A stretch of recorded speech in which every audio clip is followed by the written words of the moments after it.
आज के इस मुख्य वचन के लिए धन्यवाद। हमें इसकी सख्त ज़रूरत है, हम सभी के लिए प्रत्येक दिन। हमें ये बात समझ लेने में मदद करके सफलता पाने के लिए हमें आगे बढ़ना है। मदद कर, हमें अनुग्रह दे, यीशु के नाम में आमीन। आज के दिन मैं आपसे क्रोध को छोड़कर आगे बढ़ने के बारे में कुछ कहना चाहती हूँ। क्या आपको कभी क्रोध आता है? क्रोध और क्षमाहीनता को पीछे छोड़ देना चाहिए, क्योंकि यदि हम क्रोध से छुटकारा ना पाएं तो अगली समस्या खड़ी हो जाएगी, वो है क्षमाहीनता। यदि मैं किसी से क्रोध करूं और अधिक समय तक क्रोधित रहूं तो नाराजगी की जड़ फैलने लगेगी और अधिक नफरत बढ़ेगा। और यद्यपि मैं उस व्यक्ति से रिश्ता बनाए रखने की कोशिश में बाहर से मुस्कुराती रहूं, तब भी मेरे हृदय में विष पूरी तरह से फैलता रहेगा, जो कि प्रभु से मुझे दूर कर देगा। बाइबल इस बात को बिल्कुल स्पष्ट रूप से प्रकट करती है कि यद्यपि हम गुस्सा करें, हमें अधिक देर तक गुस्सा नहीं करना है, तथा बिल्कुल स्पष्ट और सरल ढंग से इस विषय को समझाती है कि हर विश्वासी के लिए जरूरी है कि वो अपने हृदय को क्षमाहीनता और दोष से कलंकित ना होने दे। हर एक के लिए यह संदेश जरूरी है। इस क्षेत्र में हर एक व्यक्ति लगातार परीक्षाओं में पड़ जाता है। आपको ये जानकर आश्चर्य होगा कि कितने लोग ऐसे हैं जो प्रभु से प्रेम रखते हैं, जो चमत्कार पाने के लिए, सफलता पाने के लिए और उनके जीवन में परमेश्वर कुछ खास करने के लिए यहाँ पर आए हैं, पर अभी भी किसी के प्रति किसी कारणवश उनके मन में क्रोध की भावना है, और शायद वो बरसों पहले की बात होगी, और आप कहते हैं मैं इससे छूटने की कोशिश में हूं। आप छूट सकते हैं। परमेश्वर कभी भी ऐसा कार्य करने को नहीं कहता जो हमारे लिए असंभव हो। यदि प्रभु कहता है क्षमा करो, तो हम क्षमा कर सकते हैं।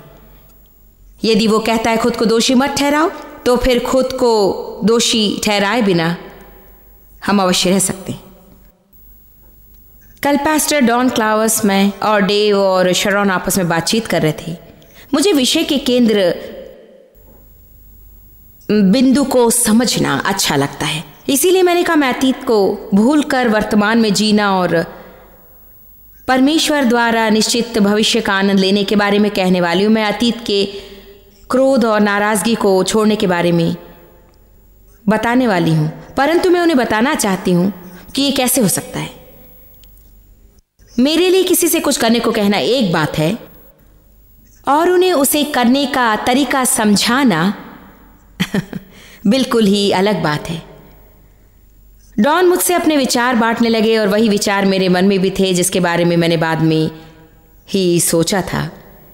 डॉन ने ऐसी बात बताई जो प्रभु ने उनसे व्यक्तिगत रूप से करने को कहा, और वो था कि उन्हें खुद के प्रति ईमानदार होना चाहिए जब उन्हें किसी निश्चित प्रकार की अनुभूति होती है। कुछ हफ्तों पहले एक दिन जब वे उठे तो उनका मूड सचमुच बहुत ही खराब था, और उन्होंने सोचा कि मैं सब कुछ भूल जाना चाहता हूं। मुझे किसी की परवाह नहीं, मुझे किसी की चिंता नहीं, मैं इसे करना नहीं चाहता। किसी की चिंता ना करने का बड़ा सनक चढ़ा था उनको। उन्होंने कहा कि वे उस उपदेश का अभ्यास करने लगे जो प्रभु ने उन्हें सिखाया, और खुद से पूछा कि अच्छा वास्तव में इसके पीछे क्या है। कम ऑन, आपको इस विषय को समझना ही है।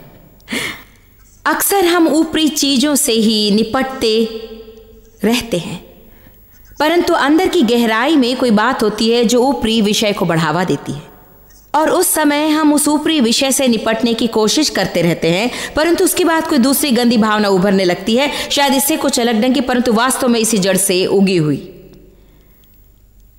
गंदी जड़ सदा गंदे फल ही पैदा करेगी।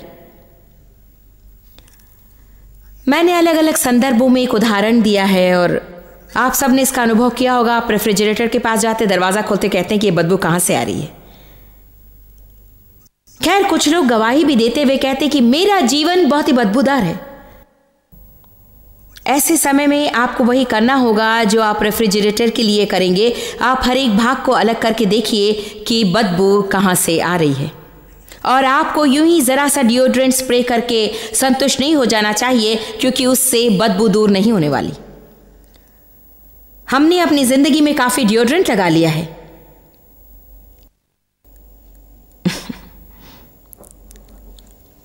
ओ हाँ, मुझ में बुरी विचारधारा है, पर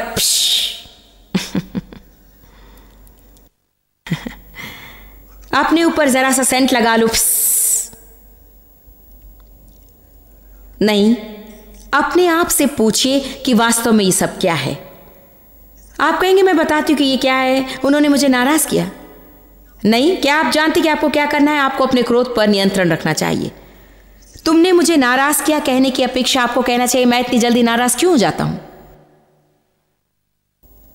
मैं इतना चिड़चिड़ा क्यों हूं कि जब भी कोई मुझे जरा सी सलाह देने की कोशिश करता है तो मैं बिल्कुल ही चिल्ला उठता हूं। आप मुझे समझाने की कोशिश मत कीजिए। ऐसा नहीं है, आपको प्रभु को अवसर देना है कि उनसे वो निपटे और प्रभु पर सब छोड़ देना चाहिए। और आपको ये पता लगाना चाहिए कि क्रोध, क्रूर और अप्रिय लोगों के साथ रहकर भी आप कैसे शांति बनाए रख सकते हैं। यदि आप आपको ठेस पहुंचाने वाले एक व्यक्ति को भगा देंगे तो शैतान कल 2 और को भेजेगा, अगले दिन 10 और को भेजेगा। तो इसका सही समाधान हमें परेशान करने वाले लोगों को भगाना नहीं, बल्कि उन्हें बदलना है। मुझे चुप मत कीजिए, मैं अच्छा प्रचार कर रही हूं।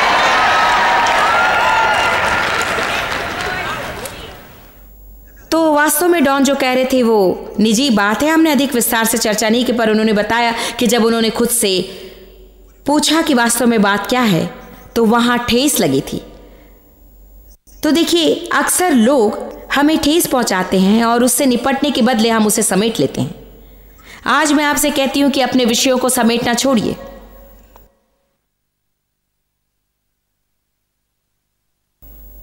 जिंदा गाड़ी गई भावनाएं कभी भी नहीं मरती। मैं चाहती हूं कि आप इसे याद रखें, जिंदा गाड़ी गई भावनाएं कभी भी नहीं मरती। वे कहीं अंदर दबी रहकर फैलने लगती हैं और दिन पर दिन बढ़कर परमेश्वर और आपके बीच के रिश्ते को खत्म कर देती हैं, लोगों से आपका रिश्ता नाता तोड़ देती हैं। हमें इन चीज़ों से चिपके रहने की अपेक्षा उनसे निपटना चाहिए और ऐसा दिखावा नहीं करना चाहिए मानो हम ठीक है जबकि हम ठीक नहीं होते। हमें दिखावा करना बंद करना चाहिए। हमें खुद के प्रति ईमानदार होना चाहिए, क्योंकि यदि हम खुद के प्रति ईमानदार नहीं रहेंगे तो किसी और के प्रति ईमानदार नहीं रह सकेंगे। यदि आपको किसी के प्रति जलन की भावना है तो प्रभु से कहिए, प्रभु मैं जानती हूं कि मेरी ये भावना बहुत ही बदबूदार है, मैं उसकी बदबू को पूरी तरह से सूंघ सकती हूं और मैं ये जानना चाहती हूँ कि मुझ में ये जलन की समस्या क्यों है। प्रभु मैं जानना चाहती हूँ कि मेरे अंदर क्या है, मुझ में ये समस्या क्यों है। शायद प्रभु आपको सीधे बताएगा तुम असुरक्षित हो, तुम नहीं जानते हो कि मसीह में तुम कौन हो, तुम हमेशा दूसरों से अपनी तुलना करते हो। तुम्हें किसी से भी अपनी तुलना करने की आवश्यकता नहीं, क्योंकि मैं तुमसे प्रेम रखता हूँ और तुम्हारे लिए मेरी एक योजना है, इसीलिए सब कुछ मुझ पर छोड़ दो। आमीन। डेनिस, जब मैंने कहा कि तुम्हारी पोशाक को देखकर मुझे जलन हो रही, वो जलन नहीं था, सचमुच वो सुंदर है।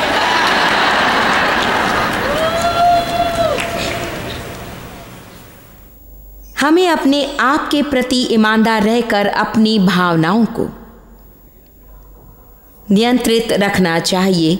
हर बात पर किसी दूसरे को दोष ना दें। यदि आप अवसर ना दें तो कोई आपकी जिंदगी बर्बाद नहीं कर सकता।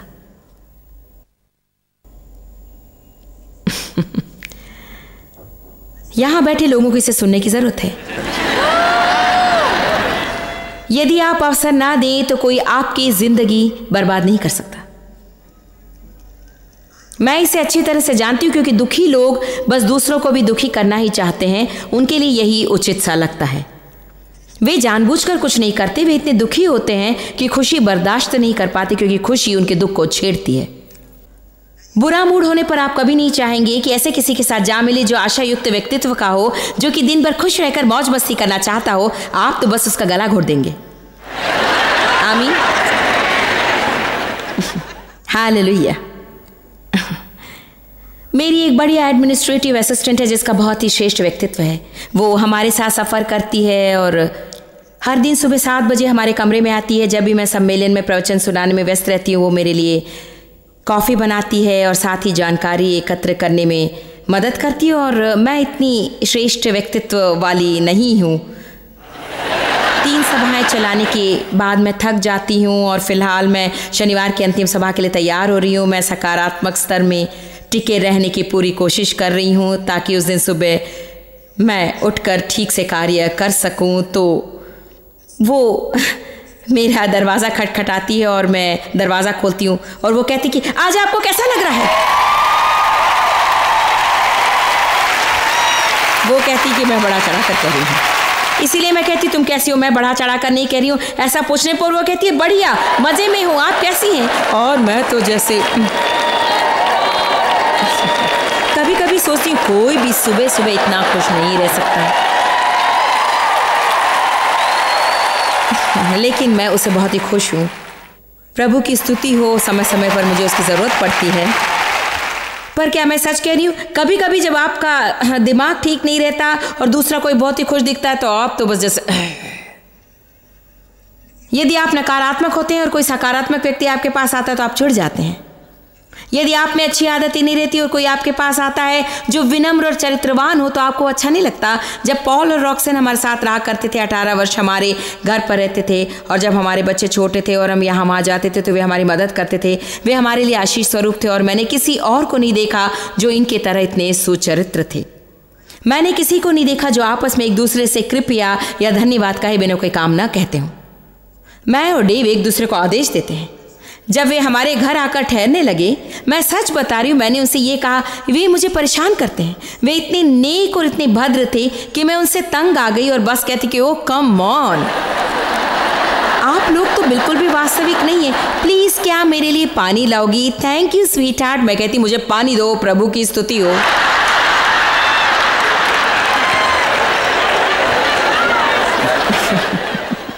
मैं सच कह रही हूँ ना। देखिए, जब भी हमारे साथ कोई होता है जो किसी क्षेत्र में हमसे श्रेष्ठ होता है, उनकी सद्भावना हमें अपने पाप का एहसास दिलाती है, लेकिन खुद से निपटने की अपेक्षा हम उनसे चिढ़ने लगते हैं। वे जिस ऊंचाई पर है, हमें वहां तक उठाने का अवसर उन्हें देने की बजाय हम जहां हैं वहां उन्हें घसीटना चाहते हैं। देखिए, बात यह है कि हमें दूसरों को दोष देना बंद करना चाहिए, चाहे जो भी हो। हमें अपनी भावनाओं और अपनी सोच पर नियंत्रण रखना चाहिए और जो जंगली अधर्मी विचार और भावनाएं हम में हैं, उसकी जिम्मेदारी खुद पर लेनी चाहिए। क्या आप जानते हैं कि हम दूसरों से कितनी चीज़ें छुपाते हैं? हम में से एक भी ऐसा नहीं है जो अपने मन को खुली पुस्तक रहने दे और सब कुछ प्रदर्शित करे। हालेलुया। हम हमेशा सोचते हैं, हे प्रभु, आज मुझे इसकी ज़रूरत नहीं है। बिल्कुल है, हाँ आपको है, आपको इसकी ज़रूरत है। मुझे लगता है कि अक्सर प्रभु हमें ऐसे लोगों से घेरे रहता है जिनका व्यवहार हमें अपने पापों का एहसास दिलाता है। ऐसा भी समय रहा है जब प्रभु के संग चलने के कारण मेरा व्यवहार दूसरों को उनके दोष का एहसास दिलाता है। और कई लोग ये विचार रखते कि वे मुझे नहीं चाहते। इसमें मेरी गलती नहीं है, मैं खुद को बदल नहीं सकती क्योंकि मेरी उपस्थिति से उन्हें गलती का एहसास होता है। मैं चाहती हूँ कि आप ईमानदार बनकर कहें ठीक है, मैं आपको क्यों नहीं चाहती। शायद इसलिए कि आप कुछ विषयों में मुझसे श्रेष्ठ होंगे और आपकी उपस्थिति मुझे दोषी ठहराए और मैं अपनी जगह पर रहते हुए बुरा महसूस करूं। हमें ईमानदार होने की आवश्यकता है। हमें दर्द सहकर भी ईमानदार बने रहना है। यदि आप ईर्ष्यालु हैं तो प्रभु से कहिए, उसका कारण पूछिए। यदि आप क्रोधित हैं और आपको जल्दी गुस्सा आता है तो प्रभु से उसका कारण पूछिए। मैं फिर से यही कहूँगी कि इसकी जिम्मेदारी हम किसी और पर नहीं छोड़ सकते हैं और अपनी भावनाओं की जिम्मेदारी हमें खुद अपने ऊपर लेना चाहिए और उन्हें मनमानी करने का अवसर नहीं देना चाहिए। मेरी मानिए, अपनी खुशी के लिए संसार भर को बदलने की कोशिश करना व्यर्थ है। मैं जानती हूँ कि मैं थक गई हूँ और ये बिल्कुल सच है। हमारी समस्याएं हमें नहीं हराती हैं, उनके प्रति हमारी प्रतिक्रिया ही इसके जिम्मेदार है।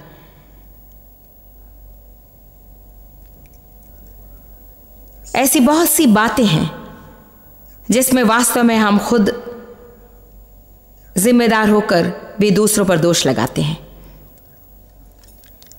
ठीक है, आइए देखते हैं इफिसियों 6:12। इफिसियों अध्याय 6 पद 12 में कहा गया है, क्योंकि हमारा ये मल्ल युद्ध लहू और मांस से नहीं, परंतु प्रधानों से और अधिकारियों से और इस संसार के अंधकार के हाकिमों से और उस दुष्टता की आत्मिक सेनाओं से है जो आकाश में हैं। तो यहां क्या कहा गया है? हमारी समस्या मनुष्य नहीं बल्कि शैतान है। तो क्या आप लोगों की कोई जिम्मेदारी होती है? बिल्कुल, हमें आगे बढ़ना है तथा शैतान को हमारे द्वारा कार्य करने का अवसर नहीं देना है, क्योंकि शैतान हमेशा मौके की ताक में ही रहता है। और आप में से अनेक इस वक्त मुझे बता सकेंगे, आप खड़े होकर बता सकते हैं कि आपके जीवन में ऐसे कमजोर व्यक्ति कौन है जिसके जरिए शैतान आप तक पहुंचने की कोशिश कर रहा है। हालेलुया। तो हाँ, लोगों की जिम्मेदारी होती है और उन्हें बदलने की आवश्यकता है, परंतु यदि वे फिलहाल वहां पर है तो आपको सोचना होगा कि आप कहां पर थे और आप भी इसी तरह से किसी को तंग किया करते थे। और देखिए, सच बात तो यह है कि उनके द्वारा तंग किए जाने से मेरी जिम्मेदारी दूर नहीं हो सकती है। क्या आप समझ रहे हैं? देखिए, मैं फिर से कहना चाहूंगी, शायद अक्सर हम यहां रुक जाते हैं। देखिए, आपकी गलतियों को देखने में मुझे तकलीफ नहीं होती,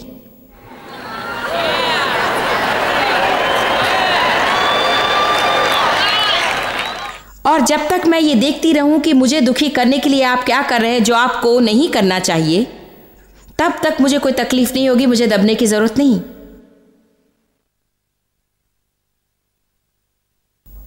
कभी कभी यदि मैं कुछ ज्यादा ही भक्तिमान बन जाऊं तो मैं आपकी समस्या के बारे में मैंने जो प्रकाशन पाया है उसके लिए खुद को धर्मी भी मानूंगी।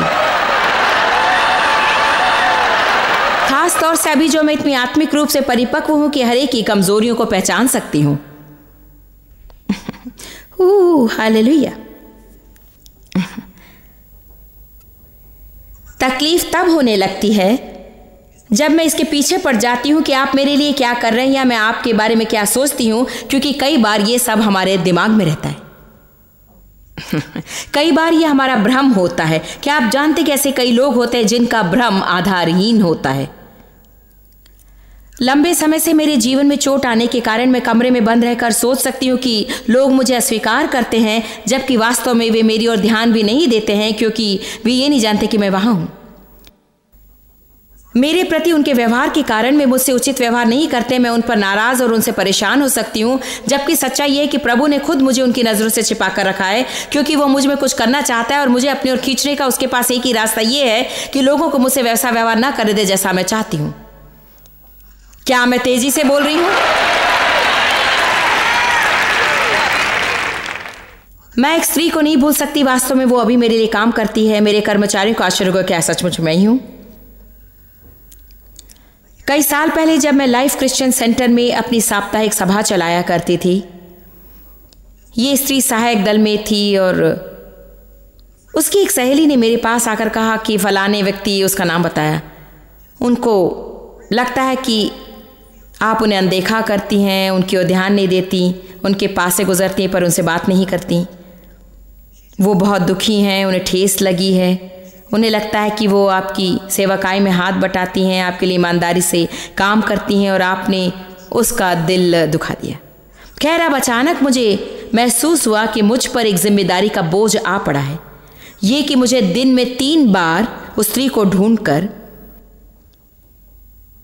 उससे कहना पड़ता था कि वो बहुत अच्छी है और ये ध्यान रखना पड़ता था कि मैं उससे बातें करती हूँ।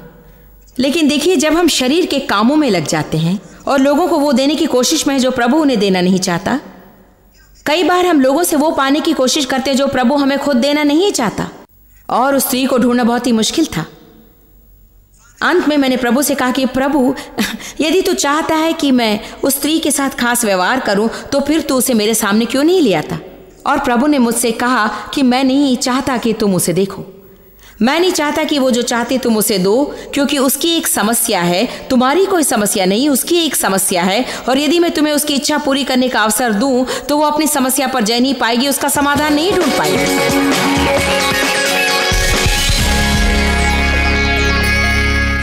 आज के लिए मैं बहुत ही प्रभावशाली विचार लाई हूं कि प्रभु आपसे प्रेम करता है। ये कभी ना भूलें कि प्रभु आपसे प्रेम करता है। बाइबल कहती है यदि परमेश्वर मेरे पक्ष में है तो कौन मेरा विरोधी होगा। यदि प्रभु मेरी ओर है तो मैं किससे डरूं। पहला यूहन्ना 4 में परमेश्वर का वचन सिखाता है कि यदि हम परमेश्वर के परिपूर्ण प्रेम को समझ लें तो हमारे जीवन से हर प्रकार का भय दूर हो जाएगा। मैं चाहती हूँ कि अब आप याद रखें, प्रभु ने आपको चुना है और उसने बहुत पहले से ही आपको अपने लिए अलग किया है। उसने ऐसा किया है क्योंकि वो आपसे प्रेम करता है और मसीह यीशु के द्वारा आपसे व्यक्तिगत संबंध रखना चाहता है। उसके प्रेम को आज ही ग्रहण कीजिए। आपके जीवन की सारी समस्याओं के लिए यही दवा है। प्रभु आशीष दे।